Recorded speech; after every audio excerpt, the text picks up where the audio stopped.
And welcome to the Fortunes in the Follow-Up, a live episode from SenseSpark and Bridger, where today we're going to discuss follow-ups in sales. Everything about them, how to do them, when to do them, where to do them, so many questions. And joining me today from Bridger is Ryan Mohamed. What's up, Ryan?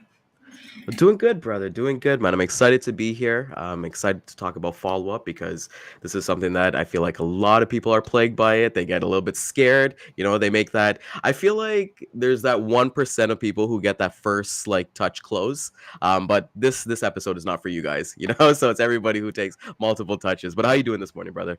I'm good. And yeah, everybody out there who hears about one call closes, that's a lie. That's almost always a lie. I find anytime you get a salesperson bragging about somebody who just jumped in the boat right away, usually there's going to be some sort of snag or complication down the line.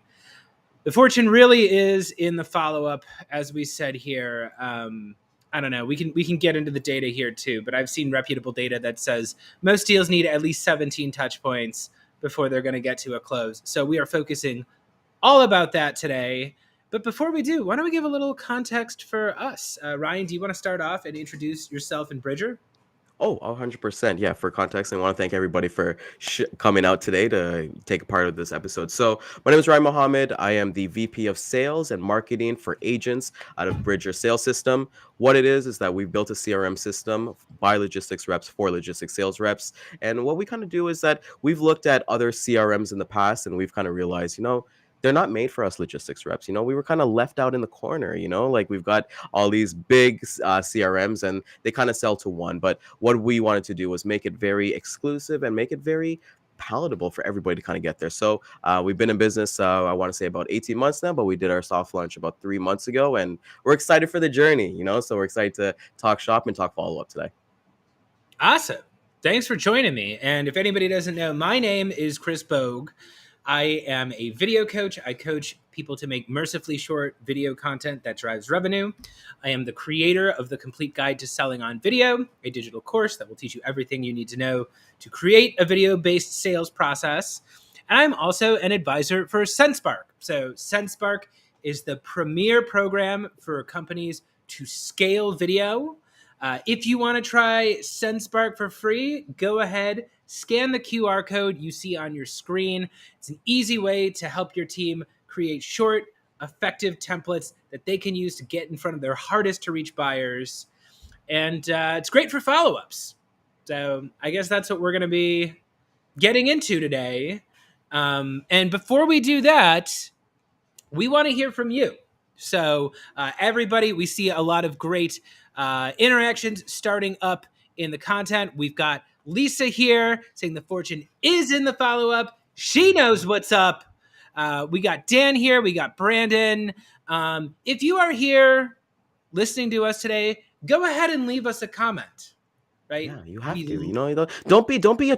Don't hide in the shadows. Today's not the day to hide in the shadows. Come out and talk to us, engage with us because this is something that's important.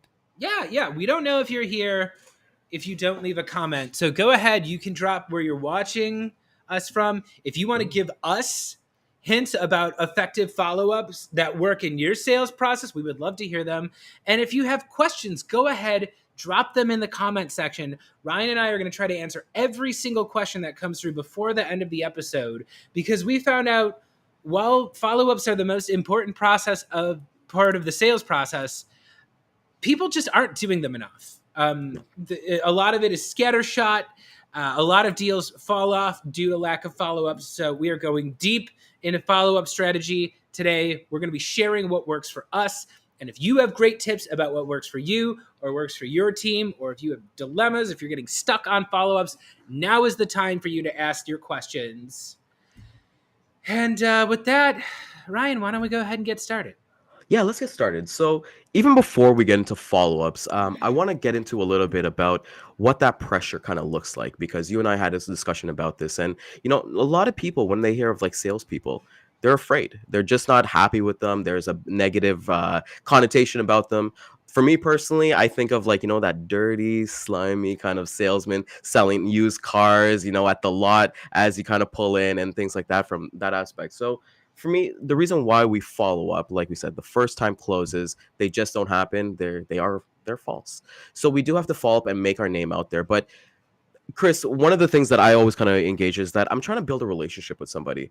I'm not trying to get to that sale or get to that commission rep because, you've worked in logistics in your past as well. We've looked at our side where, hey, if I call somebody, I might not be the only logistics, whether it be a freight broker or operations person calling that person for the day. So how do we stand out? Right. So some tips for me is like really going for like relationships. Chris, when you mentioned about like pressure, what does that kind of look like to you in terms of having that pressure of actually wanting to pick up that phone call or send that email or send that video out? Yeah, I'm a big proponent of like, how are you reaching out? And we've been mentioning the word pressure a lot because it was something Ryan and I were talking about prior to this episode. But I firmly believe that when people say, I hate sales, Hmm. what they mean is, I hate pressure. And for me, that's more of a reflection, not on me, but on how people expect to be treated by salespeople.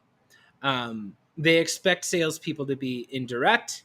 They expect salespeople to be dishonest. They expect salespeople to be pushy, to do whatever they can to extract every last penny out of the buyer. So for me, it's all about showing up as the most helpful version of myself and doing everything I can to show them that I'm a trustworthy person that they can talk to. And I'll pull up Lisa's question here, even though we are talking mostly about follow-ups today. I do think you kind of have to talk about that initial outreach and Yeah. understand like what's the first thing that your buyer sees before you can really figure out like what the appropriate next step is. So let's not dwell on this too much, but Ryan, do you want to take this first and let's just lay out, if you had the choice and you can Mhm. choose the things you're doing on your first touch point to reach out, what are the impactful things you're doing in that initial intro that you send to your buyer? Of course. So before I actually do the intro, I need research. I need to figure out who my buyer is. One thing that I scan for is I look to see what they kind of do as a business, what their interests are, if I can find that, whether it be on social media or LinkedIn. If they have dogs, I've got dogs. I'm big into dog rescue. So one of the things I would look at is, hey, do they have dogs? Do they have rescues themselves? If they don't, then I'll look at different things like if they've done webinars or podcasts in the back and seen like kind of pictures or something like that in the back. So for me, it's being able to connect right away with that person. It's just like, hey, Chris, if I was going to prospect you and send you a video, I'd be like, hey, look at that globe behind you. Can you tell me a little bit more? Where did you get that globe from? Or that picture that you have behind you? And I would kind of make that human connection rather than, hey, I'm Ryan from XYZ company. We have trucks all across North America. Nobody cares about that stuff. So people want to make a connection, a genuine connection. And like I've always kind of said, with video, I love video being the first touch because we've gotten so accustomed to like either sending emails, sending phone calls, and different things like that, which is a part of your sequencing. But you do have to make that human to human connection that I can hit a video and be like, I kind of know that guy. He sounds like somebody I want to talk to. So for me, right away, I want to see what I can connect with them and just lean 100% into that. Oh, see, this is interesting. Now we're going to get into some disagreements here, which is, Okay. part of the point. Um, I have this question that I ask myself with every buyer, and it always changes the way that I'm going to approach them. So for me, I'm always asking, which one of us in this situation is Batman? Right? Am I Batman or are they Batman? And when I say which one of us is Batman, I mean, which one of us do they think is here to save the day? So again, Hmm. I'm a coach. I coach people to get on video. If I am reaching out to somebody who wants me to be Batman, that's somebody who is unsure of what they're doing. That's somebody who's coming to me who's saying, I know I need to get on video. I have no idea what I'm doing. I'm lost. I don't know what, I don't even know where to start. That person wants me to come in and save the day. And in that case, I'm going to show up as Batman, and my line of argument to them goes like, look, I've done this before. I'm here to help you. I can help solve your problems. I can take care of this for you. I'm going to make it easy. I'm going to hold your hand through the process. I'm going to give you everything you need. Don't worry about it. Now, sometimes I am talking to somebody else who wants to be Batman. So I also sell to CROs, VPs of sales, founders. I don't know if anybody there in the audience has ever met a VP of sales. They are not exactly lacking in confidence, right?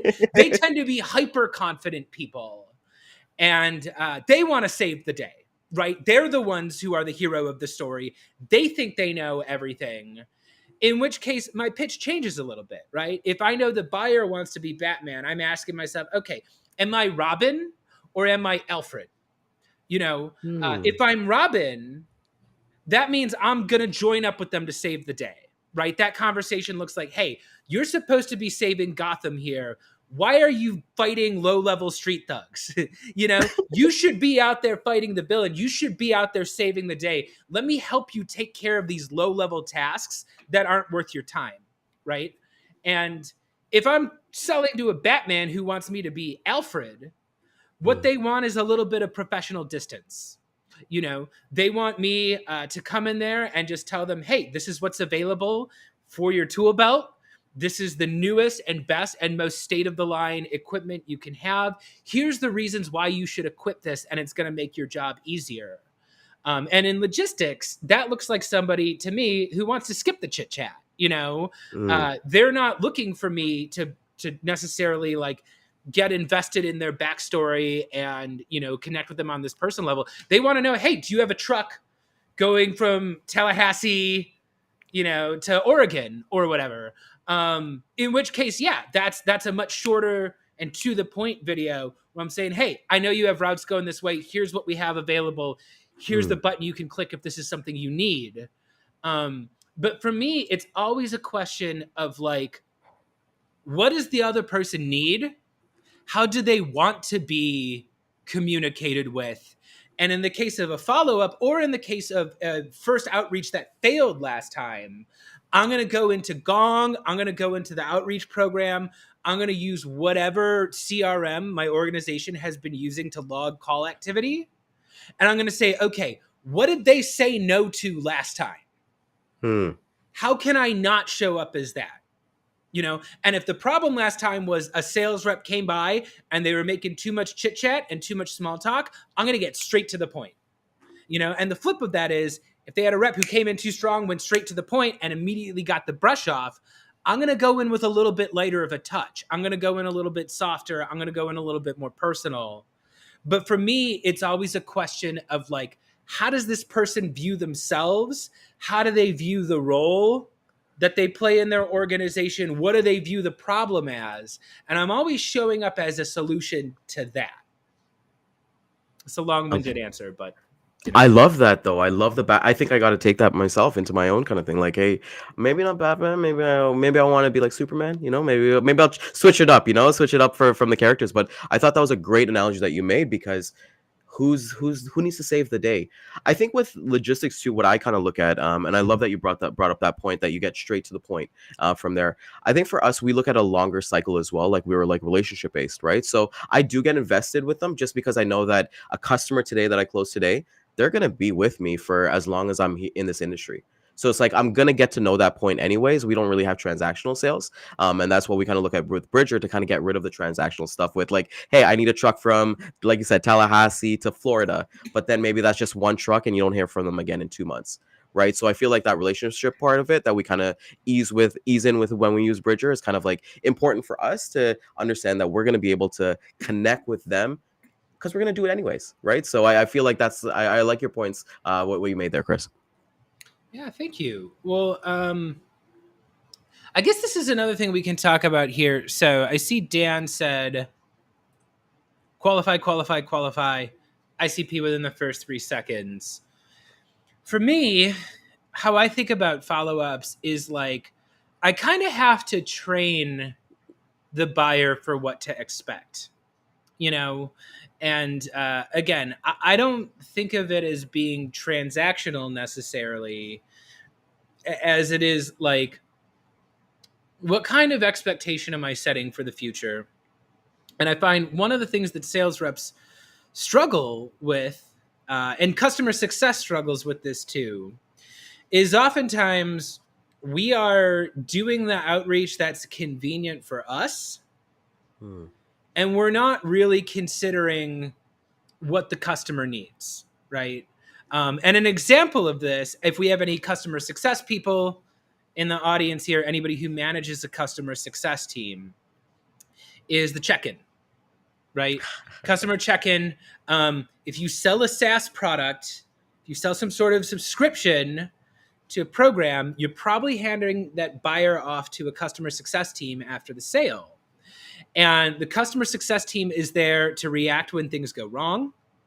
They are there to train them how to use the program successfully, and they're there to make sure that the buyer renews. And one problem that I've seen with the follow-ups is customer success waits until they get that notification 60 days before renewal is there. And then they want to reach out and get the buyer into a 30-minute meeting, right? Mhm. And I've done customer success, and this can be a tricky thing, because when you have somebody who is using the platform well, they're not having any problems with it, sometimes they don't want to have a 30-minute conversation with you. They say, hey, No. you know what?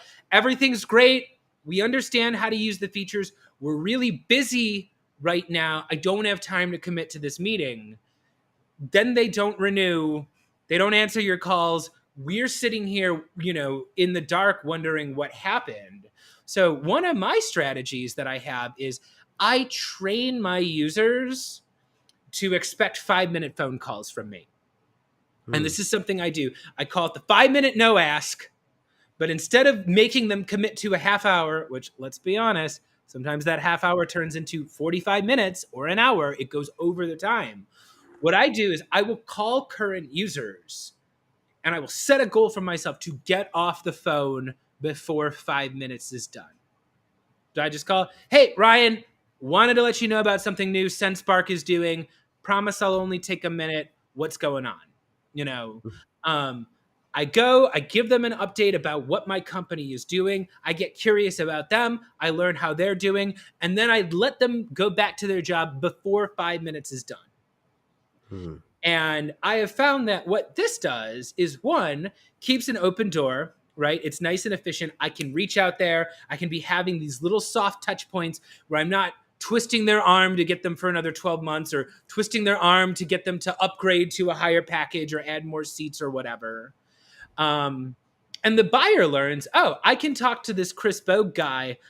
He's here, he's available to me, but he's not going to take huge amounts of my time every time he does an outreach. And what this does is, like, one, it keeps an open line, it keeps that person talking to me. But when there is a serious issue, or when I do have to make the case for renewal or something like that, I have earned that 30 minutes. Yeah. It's not just a transactional thing. I'm somebody who has reached out to them. I am somebody who has proactively reached out to them in an efficient way that's not burdening them or overloading their time burden. And it's that idea in sales of give, give, give, give, give, take.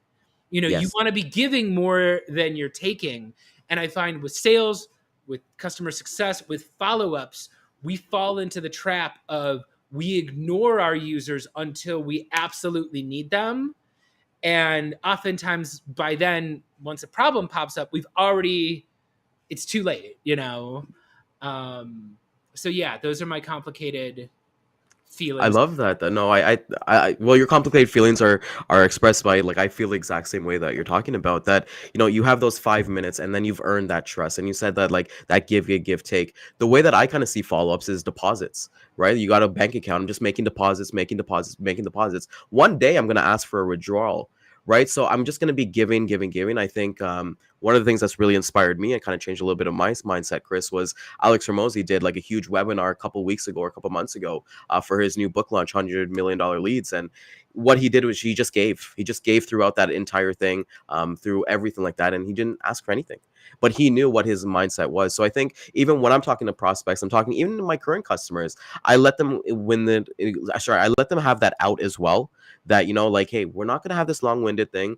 Let's just get to three things. What are we doing right? What are we doing wrong? What can we improve on? And then those are literally like a 2 to 3 minute phone call, right? So with anybody, when they're doing their follow-ups, and like you said, people get in the habit of, I have to do the follow-ups, I have to sit down. And one of the things that when we were doing research, Chris, was that, let's say you're having a great day, you're like, hey, I'm going to start on Monday, I'm going to bang out those 50 follow-ups that I have in my cycle. And then you're like, oh, something distracts me right away. And then you're like looking at the next day and you're like, okay, well, I've got 80 follow-ups to do. Then you let that mountain pile up and you're like, I don't know where to start. And then you realize, hey, I haven't contacted this lead in almost 3 to 4 months.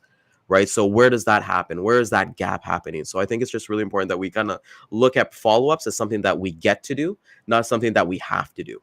And that's, I feel like your mindset, that little shift there changes a little bit. Well, yeah. And I think it's important to ask, why am I following up? Mm.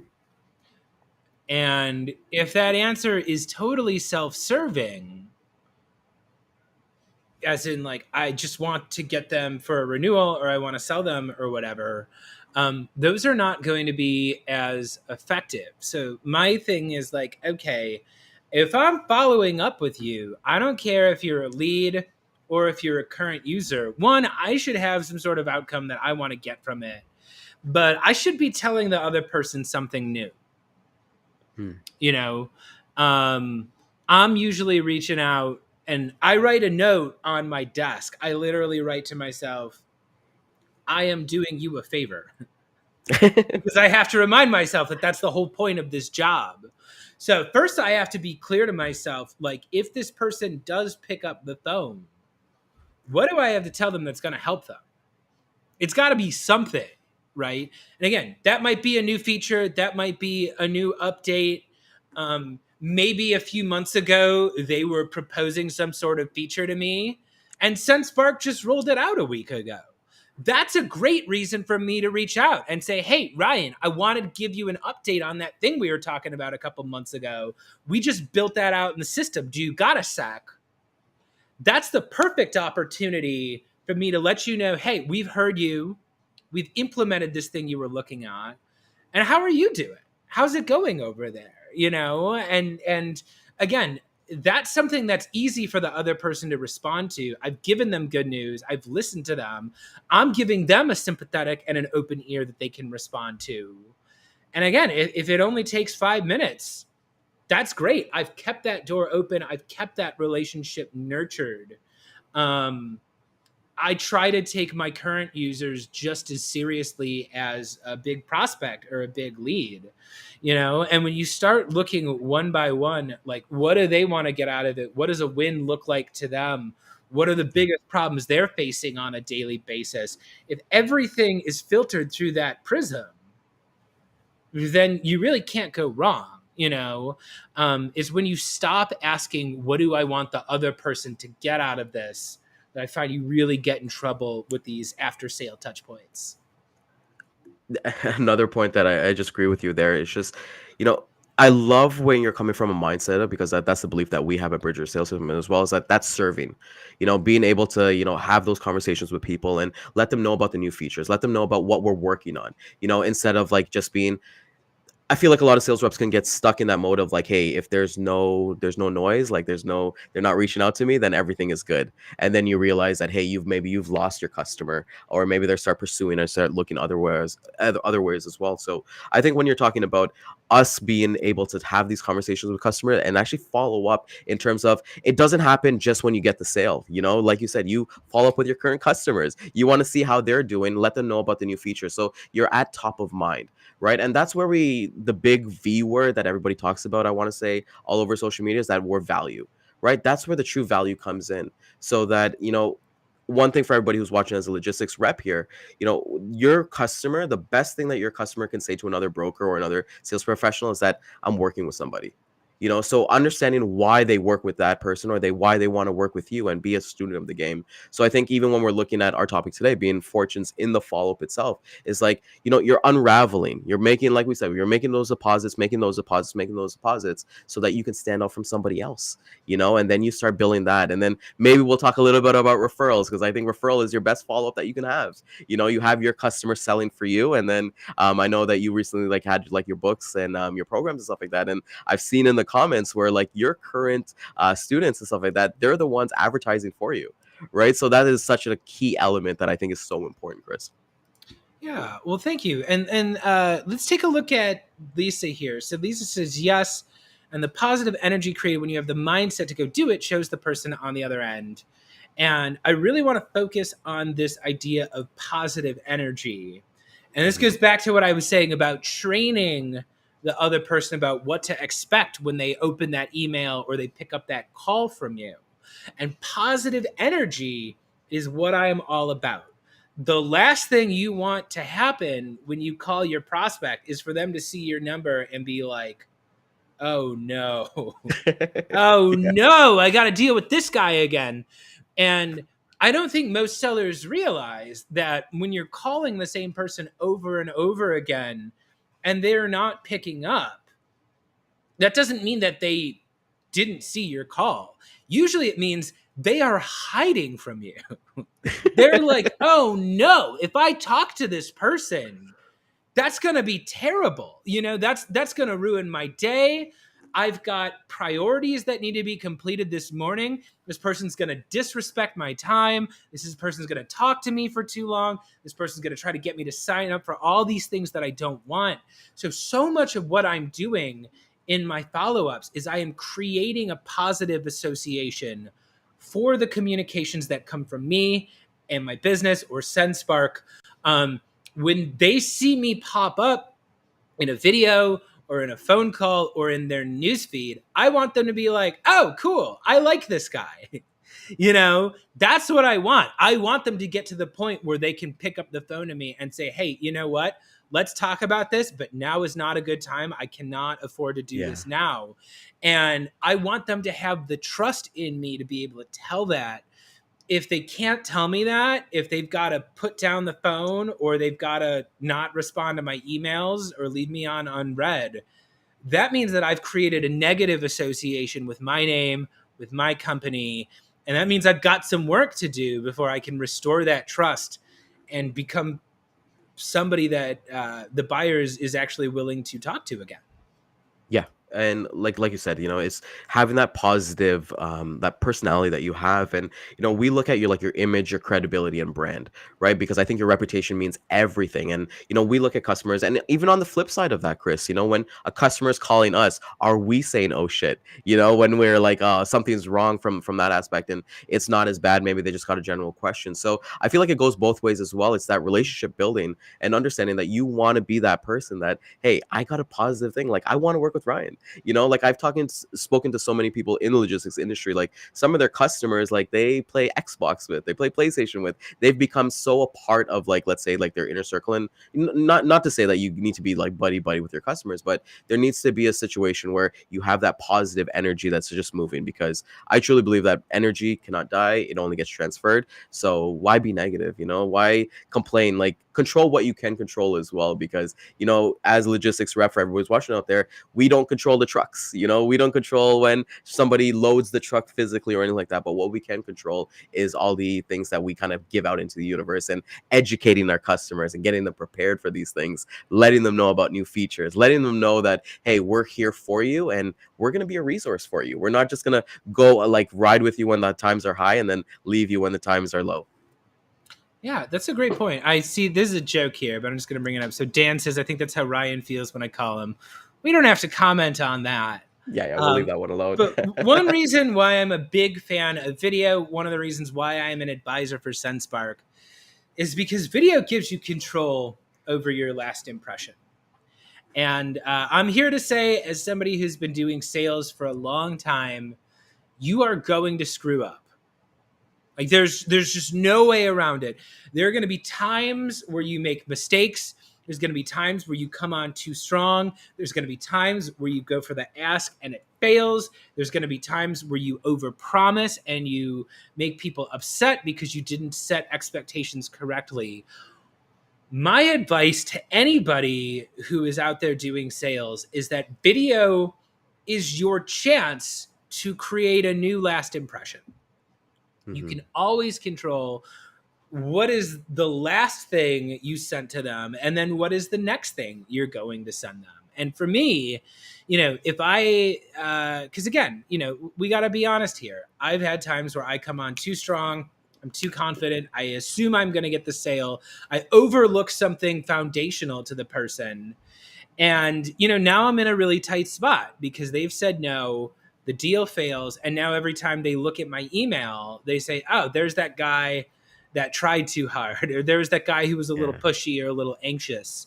And what I can do on video is I can show up as a different version of myself. Yes. If the last time you reached out, you came on too strong or you were pushing too hard for that close, you can send a video that's not pushy. You can send a video that's not overly aggressive. And what the video allows your buyer to do is to watch it on their own schedule. It's different than a phone call where they're sitting here engaged in a back and forth with you and they can't leave until they actually hang up the phone. On video, you can present them with new information. You can let them know about new features. You can bring up relevant points to them. You can share educational content that's going to help make them better. And if the last person who reached out to them was a nervous, pushy, overly aggressive person, you can choose to create a new video where you are helpful, you are relaxed, you are inviting, you are interested in them. But again, it takes the discipline to look at yourself and be like, what was it that they said no to last time? Yeah. And how can I show up this time as something else? And like you said, that first and lasting impression is so important. I personally love email as being that follow-up touch because I feel like there's so you can differentiate yourself in email. I know when you had lavender on, and I use lavender myself to make my email shorter. Have that 50 to 60 word email, let it be low friction, throw out some information and just leave. Like that's what I like to do. Just like it's like sprinkle a little information and then just leave, right? But I love how video is able to kind of give that personality and you're able to like change your last impression exactly what you said. Even when it comes to like CRMs, like we've looked at ourselves like, okay, what do we like and what don't we like? And how can we do more of the things that we want to do and the impression that we want to make? And SenseMark is an amazing partner. Like you said, you're an advisor. SenseMark is actually integrated with Bridger as well. So you can send videos through Bridger sales system and connect with people. Like look at the amazing templates that you do as well and have that to be that persona. Even if you want to make something, like you said with the Batman earlier on in the episode, even if you want to wear a Batman costume, Halloween's coming up, and be that person, but it allows you to have fun. And I feel like we've kind of lost that a little bit. One of my favorite videos that I ever saw, Chris, is a video. I forget who the rep was, but he was prospecting Buffalo Wild Wings, and he couldn't close them. He couldn't book a meeting. So what he did, he went to Buffalo Wild Wings, got the hottest wings, and he just recorded his pitch while he was eating those hot wings, and it actually went viral, I believe, like on TikTok and all those other places. But it's being able to stand outside of the box. Like I said, with logistics reps, we do get pigeonholed with, I'm Ryan from XY company. I have trucks all across North America in those copy and paste. And I don't know if you want to get into spray and pray because like I feel like there's just so much spray and pray when it comes to like emails and phones. Chris, I'd love to talk a little bit more about video because people might be thinking, hey, video, how do I scale video? Like like how can I do, like, do I need to do 50 videos a day? And I'm like, well, that's you need to take a little break there. So, what is your advice essentially for people wanting to scale video and make that maybe their primary follow-up sequence? Yeah, that's a great question. So, you don't need to do 50 videos, but I do suggest learning how to do five. So, for me, five is the number that I believe in. I believe, and like this is why, again, I'm a coach, right? So, I coach video for sales, I coach video content. Um, I have a vision for a future. It is my firmly held belief on sales that just like a salesperson should know how to make a cold call, they should know how to send an email, they should know how to run a sales presentation. Um, Like, you should be able to sit down and rip calls for an hour if you're a salesperson. You should Mhm. also be able to create and send 5 videos in under 1 to 2 hours. Like, I think 2 hours That's a is lot. more than enough time to send 5 videos. Most sales reps cannot do that.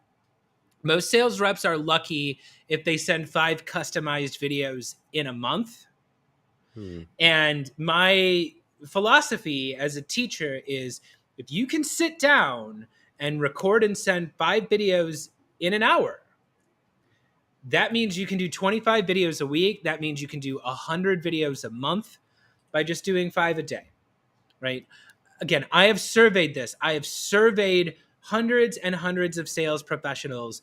Most of them are not even making 5 custom videos in a month. If you can make 5 custom videos in a day, if you can pound out 25 in a week, you are aggressively far ahead of your competition, right? And I think the mistake people make with video is they do too much. They feel they have to do everything. They have to give their whole backstory about everything they do and every problem they solve and every feature they have. And my contention is, if you say one thing that resonates with your buyer, you are ahead of the game. And when you look at video in terms of what is the one thing I want to communicate, it becomes a lot easier. And in the case of logistics, maybe that's a route that you want to send out. Maybe that's like your bridger and you've got a CRM that is solving a problem that people in the industry are facing. My thing is, if I get really disciplined on that one thing that I want to say, or that one type of customer that I'm reaching out to, suddenly the video creation process is a lot easier now, right? Because if I'm reaching out to 5 different prospects and they all face the same problem, those 5 videos are all going to be pretty similar. Yeah. I'm going to have 1 or 2 sentences that personalizes it to them. But other than that, I am giving 1 point of value, 1 point of information, 1 question for them to think about. And I'm making it very easy for them to either follow up with me or to follow through on my call to action. But that's a long way of saying that less is more. Hmm. And if you're focused on accomplishing one thing in your video, there's no reason why you shouldn't be able to get 5 of them out in less than 2 hours. And if you can do 5, eventually you can up that up to 10. Again, 10 videos a day, 5 days a week. That's 200 videos in a month. That is way more than any of your competitors are sending out. But you got to keep it simple. And that involves asking, what does the other person need out of this? There we go. What does the other person need out of this? And 5 videos, I just think it's attainable, right? I really think it's attainable. I think, with all, especially with SenseSpark out there, and with and knowing what you're kind of going through as well, because I feel like a lot of us kind of get caught up in analysis paralysis as well, Chris. It's just like, okay, what do I say? Let me Google, let me watch some YouTube videos, let me watch some TikToks and things like that. Or it's even the same thing with like an email, sorry, a phone call. It's like, what do I say on a phone call? There's so many things that you can add to it, but when you kind of keep it down to 5 minutes, and know what you're actually working on every single day. A lot of us get like stuck in that, okay, well, I made this phone call, I'm ripping calls for an hour. Okay, I got to go update my CRM. I don't know what I'm actually doing. I got to go. I found this new lead as I was driving to Tim Hortons. I'm going to give them a call. I feel like if we kind of get out of our own way, I said this on our show, Sales Chatter Live, was that, the only bad follow-up out there is the one that you don't do. So whatever your channel that you're looking at, whether it be phone call, DMs, emails, video, even snail mail, I've seen people starting to do snail mail again since after COVID. Just kind of get yourself out there, go knock on some doors. And with Bridger, one of the features that we're solving, problems that we're solving, is knowing that you can actually go in and actually see every single contact that you have in your system, and then know when the last time you contacted them. We'll actually give you those alerts so that you don't have to just look at a long list and be like, oh man, I'll get to it one by one. We're able to actually automate that for you and let you get back into selling, building relationships, because like, as you basically said, like, you want people to start slow, get to 5, get to 10, get to 15, get to 20, just do it. Like as Nike always kind of says. Yeah, well, so this will be an interesting point then. I wonder if we agree on this. Mm. Um, so there's two lines of thought about follow-ups out there. One is that it's okay to send the follow-up email just being like, hey, wanted to see what you thought of this, you know. And then there's the thinking that says you have to be giving them something new or different every time. Where do you fall on that question, Ryan? And let's see if I agree. Okay. So I've tested both. I've done both. Um, Anytime I've kind of done, hey, your thoughts, like question mark, or I would love to get your thoughts on this or something like that, it didn't go positively for me. For me, when it kind of went into, it was like when I went into the situation where I would kind of give a little bit of new information, but then I would kind of bounce it back. It's not going to be brand new information every single time, because you want to know where their head is at. You know, like if they're going through an RFP process that you're like, hey, I got to get set up in October, but you're reaching out in February. You know, I truly believe in follow up between follow ups as well. So if I'm talking to a customer, they're like, hey, reach out to me in October, then I'm actually going to make sure put a point in my calendar to reach out every couple of weeks to kind of not to see how things are going, but just to kind of give that information. So to answer your question, I don't believe in the any thoughts or the checking in or the touching base follow ups personally, but it's like with everything in logistics, it could work for anybody. Yeah, see, that's the thing too. I actually don't think it's terrible to be like, hey, are you still interested in this? Yeah, You I know, don't have a problem with that. Yeah, I don't have a problem. I um, think that's good. to me, oftentimes I am not asking anything new in the follow up. Oftentimes I'm just changing the tone in which I ask it. So maybe that first touch point was an email, or maybe it was a video, or maybe it was a phone call. I haven't heard back from them. Sometimes, especially on LinkedIn, I'll do a voice note Hmm. as follow up too. Um, and again, if that first question was very direct, maybe I'm going to make it a little bit softer the second time through, where I send the voice note and I'm like, hey, Ryan, I know that question I asked you is a pretty blunt yes or no question. Uh, really just curious to know if this is something you see at all in your Q4 roadmap. Would you mind just letting me know what you think either way? And no matter what you decide, like, thanks a lot. Um, it's like I'm basically still asking them the same question, but I've come in with a softer tone. Like that's literally making my voice softer. That's asking it in a more open-ended way. Um, but to me, it's like, or maybe I'll just do the opposite. Like maybe my first outreach was a bit too squishy. You know, Hmm. maybe it was too much of me being like, "Hey, just wanted to give you some information." That follow up might be a little direct, where I'm just like, "Hey, wanted to see if this is something you were interested in talking about this quarter, yes or no." Um, in that case, I've taken something that's a little bit more amorphous and I'm following up as a yes or no question. To me, it's again a question of like, what did I do last time? Okay, that didn't work. Hmm. Let me try a different energy. Let me try a different approach. Let me give them something different this time. And yeah, I kind of agree with your point of like the only way to fail at follow ups is not to do it.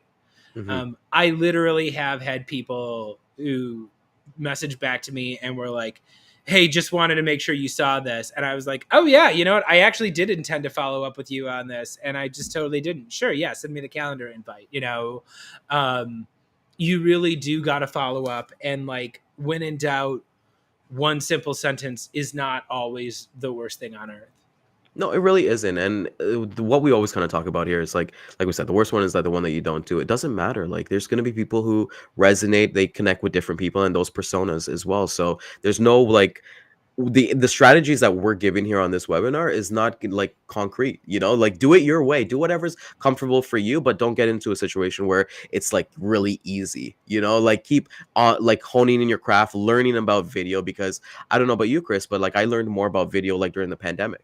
Right. So I wasn't doing video messages prior to the pandemic. But then once it kind of boomed, like Zoom kind of went up, and then other companies and obviously amazing companies like SenseSpark are here. So I was like, let me start doing that. Let me give that human to human touch. Like I don't need to be wearing a suit, you know, sitting in front of a computer or in front of my phone, like saying, hey, this is my name is Ryan. Like I could be in my pajamas, because let's call a spade a spade. My customer's probably in their pajamas, working away, or I can be taking a video in front of Starbucks and giving that human to human touch. So I just feel like just do it. You know, you really have to kind of go about what works for you, and then kind of continue to continuously add and test. Yeah. Now that brings me to actually, I think Teresa brings up a good point here. She says emails are great, solid summary of next steps and points to follow up. And I think this is actually something we can get into a little bit deeper here. Mhm. Is the follow ups work a lot better when you set the expectation that they will be followed up with.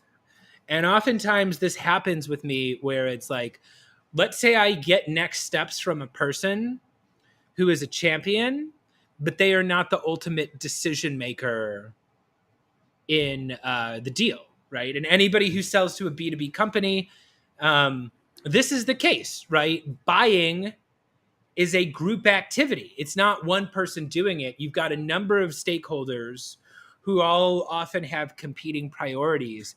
I find that it's a lot easier for me to follow up when I have already established with my champion that that's what's going to be happening. And for me, I don't know if you have any secrets to how you do this, Ryan.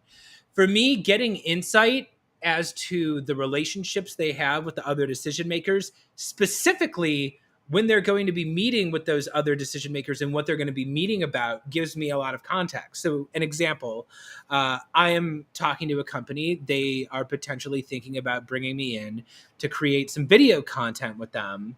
I've got the champions who are bought into that. So my next question to them is, okay, who else is going to be involved in this decision?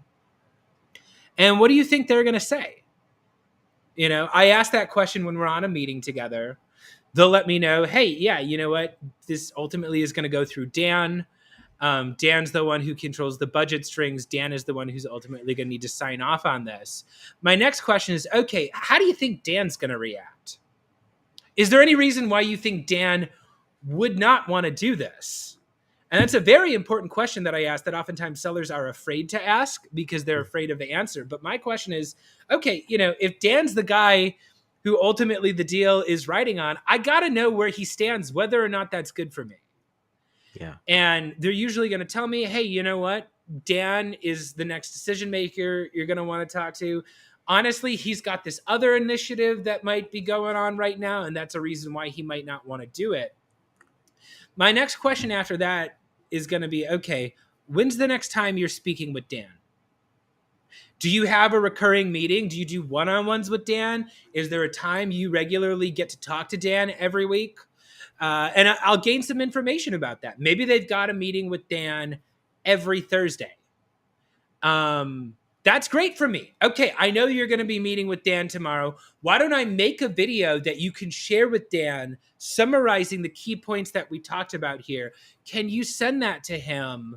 And how about I follow up on Friday to see how it went? Let's throw a time on there so you know when to expect me. I could set up a lot of these things where it's like, okay, they're going to be talking to the other decision maker. I'm going to give them a video so I can have a little bit of control in what they're talking about. They're expecting a follow-up call from me Friday at 3:00 at this time.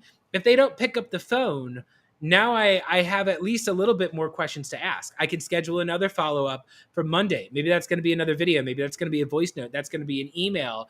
But now it's not just like, hey, what's going on? Hey, Yeah. probably just bubbling up. Now I'm asking like, hey, how did the meeting with Dan go on Thursday? Yeah. You know, what was Dan's reaction to this video? You know, what kind of developments can you give me about that? And it's a lot easier for my buyer to respond to me because these are things we've already talked about. You know, we've discussed next steps that are going to be happening once the call gets off. Maybe they didn't talk to Dan. Maybe that meeting got canceled, whatever. But I'm more informed about the context of what they're going through. And I can speak more intelligently to that because, again, I was looking forward, Yeah. asking questions about what are going to come up, who are the other people that are going to need to be involved in this. And, you know, I can ask smarter, more targeted questions after the fact because I've prepared for them to expect these questions from me.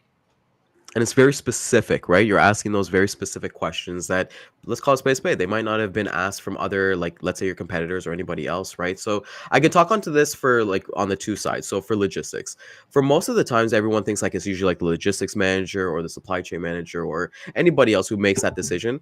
Realistically, 9 out of 10 times, it's usually the sales team that dictates who they actually use for like their providers, right? So a sales guy actually controls, like, they get the order and they'll tell the logistics manager, hey, don't use ABC Trucking anymore. Like, they screwed up too much. My customer hates it. I want to work with them. So from my side, when I'm working on the logistics side, I make it a point to talk to the sales team. I talk to accounting. I talk to the supply chain, and maybe the other people. And I do ask that same question in terms of like, who else needs to be included on this? Because, you know, a logistics manager is not going to open that door to you right away, but a salesperson will. Or accounting might say, hey, it takes us an additional 2 hours every single month just to do the paperwork and match all the bill of ladings and do all the paperwork so that we can invoice them properly. So how, if I was to put on my Batman cape, like, how good would I look if I was like, I can save you that 2 hours every single month, you know, and then have them have that conversation as well with their. And then what I'm noticing as well with Bridger Sales System is that, you know, you're right, you know, it's not one person making that decision in terms of when we're doing a demo of like showing them the CRM, because we'll do these amazing demos, they love it. But it's just when we ask those questions of who else should be a part of this, who's going to be making a decision on this, because like you said, you being an advisor, we're not here to play the cheap game as well. You know, we're fairly priced in terms of what we provide and what we offer. We want to be a niche service. We don't want to be the cheap guys, because at the end of the day, those guys don't last. Yeah. And again, this is a way to show up speaking the buyer's language. So, Yeah. you know, if you're talking to that champion and, you know, oftentimes there's a gap between the seller and the buyer because the buyer is saying, I don't have time to do that. I don't have the money to do that. And the seller is saying, no, you don't understand. My solution is going to give you more time back. It's going to save you money. And there's that gap, you know, whereas if I know that Dan's thing is sellers are spending too much time, they're not updating the CRM, there's a lot of wasted time, they're not spending enough time on the phones, I can lead with that, you know, and I can say, hey, Ryan, I'm glad we spoke today. I wanted to make this video for you because I know it's very important to Dan to make sure that you guys are spending as much time on the phone as possible selling. And we've got a development here that I think is going to save you a lot of time on your CRM. You know, so here's a question I'm posing to you. Let me know what you think of it. And as we discussed, I'll be in touch with you on Friday at 3 o'clock to hear what you guys are thinking. You know, again, I have couched it in the first thing out of my mouth is the thing that the primary decision maker has been talking about. It's the thing that's important to them. I'm reaching out based on their reasons, not my reasons. I've set the expectation that there's going to be another follow up coming up. In that case, I've done everything I can do. Where as long as I make that follow up on time, Mm-hmm. you know, whether or not they say yes, I've done everything that I can to couch my solution in the language of what's important to them. I've gone directly to the person who's ultimately going to have to make the decision and made the case to them using their own values. I've stayed on top of what I'm going to do. I've done what I've said I'm going to do. You know, there's only so much you can do, but you have to control what you can control. And being proactive with your steps, being forward looking, setting expectations, following up regularly. These are all things that every salesperson is capable of doing if you make the time for it. And you make the time for it. And like with our episode being like the fortune's in there, you know, don't even worry about the money, don't worry about the commission, because when you clear all those 4 or 5 things that you just mentioned, it's gonna come. You know, it's for me, when I think of like the fortunes in the follow-up, I think of like, you know, Charlie in the chocolate factory. You know, he's going through all those chocolates and he gets that golden ticket. You know, you can really live the life that you really want to live in a shorter time frame. Our mission at Bridger is really to help 10,000 sales reps generate $1 million in gross profit in less than 12 months. Well, those 4 things that you just mentioned, Chris, that's what's going to get you there. You know, there's no magic pill. There's no, you know, if there was a magic pill, then all of us would be doing it. So Yeah, when I'd we be kind of downing them right now live on air. well, hey man, I've been trying to get abs through pills for like the past like 6 months, but No it one hasn't been buys working. my sales pills. They all Yeah, buy the coaching. I could sit here and talk about this all day, but unfortunately, we're almost here out of time. So Ryan, there's a new promotion going on with Bridger that you wanted to tell the audience about, right? Of course. So we want to thank everybody for coming out today. And as a reward for spending the time with Chris and I, we are actually launching a free 30-day trial to Bridger Sales System. If you actually go to bridgersystem.com/30-day special, you can go in there and take a look at all the amazing things that we're giving away. We want to give you all these amazing value stacks so that you'll be able to take control. I see Kenny Shaw's comment in here. If you want to go onto Bridger and get this free trial, it's all up for there, and it's only for people who are on the webinar today. So we're intrigued about everybody coming on. Like you kind of mentioned with customer success, we have an amazing person, Chad, who's in the comments, who handles our customer success, and it doesn't stop at the sale. So for everybody, all these amazing templates, everything like that comes with this. So go once again to bridgersystem.com/30-day special, and we'll put it in the comments for everybody to kind of be in there as well. So thank you for everybody for coming out there, and thank you, Chris, for showing that with us. Yeah. Also, I gotta hit on this last intro for my plug. So will y'all use video as an intro, not a cold call, but a cold video? Always, Kenny. Always. And if you are interested in using video to intro yourself to cold prospects, the easiest thing you can do is go ahead and download SendSpark. You can go ahead, scan that QR code on the screen right now. SendSpark is the easiest way for companies to create and send video at scale. They've got templates, they've got customizable thumbnails. They make it super easy for you to be able to do this quickly and at the level you want to do. And then lastly, the last thing I will mention here is you can also purchase my course. So I have a course called The Complete Guide to Selling on Video. It is everything you need to know, from lighting and script writing, how to do cold outreach, how to do follow-ups, how to do referrals. It is all there. It is a 2.5-hour long digital course. I've spent hundreds and hundreds of hours creating it to make sure it is fun and easy to follow. And we're actually going to go here and yeah, you know what? It's also a really great way to learn how to use SendSpark.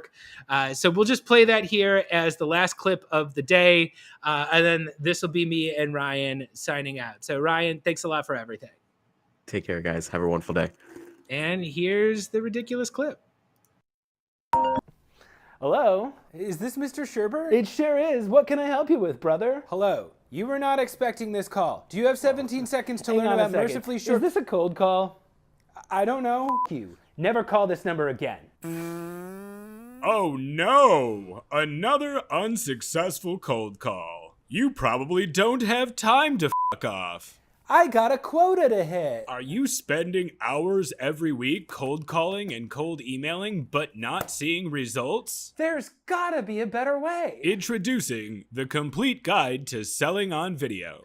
Whether you're new to sales or a President's Club member, this fast and fun course will teach you to efficiently create short, customized videos that get results. The complete guide to selling on video is not sold in stores. Visit chrisbogue.io and use promo code GIMMEGIMME to take $50 off while supplies last. Don't delay, get notified.